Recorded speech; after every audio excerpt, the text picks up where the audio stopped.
Google has been telling me about its plans in Africa and how Google Kenya wants to drive economic growth in the country.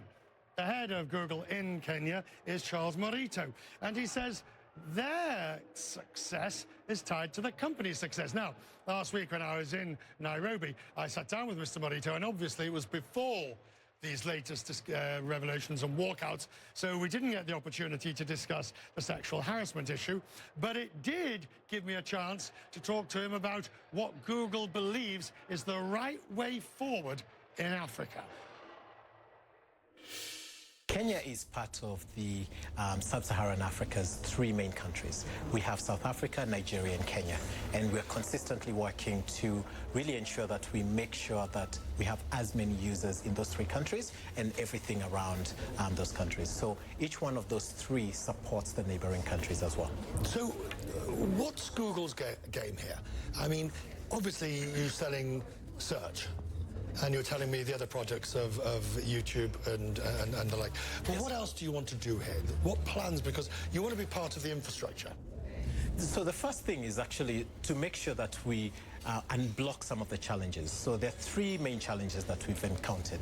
Access is a big challenge. We've also seen the cost of data is a big challenge, and the cost of devices. So we're working very closely to build access and infrastructure. So we have a joint venture called C Squared that goes out and builds fiber infrastructure across metro areas in Africa, and that lays the actual foundation.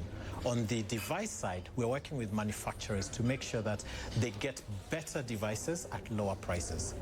And then last but not least is the cost of data. So working very closely with telcos across Africa to see how they can lower the cost of data to the average citizen. Finally, what does Google want to be in this country? What do you want out of it, besides, obviously, commercial? What part do you want to play? Last week, we just had Google for Kenya, and I think it encapsulated what we want to be. One, we want to be seen as a Kenyan company that cares about Kenyans and Africans at large and ensures that we drive economic empowerment. Because at the end of the day, if we do not work within this community and ensure that people are thriving out of it, then we cannot succeed. Our fate is tightly tied to the success of the countries we work in. So for instance, in Kenya, just last week, we announced a $1 million grant to train 100,000 farmers on digital skills.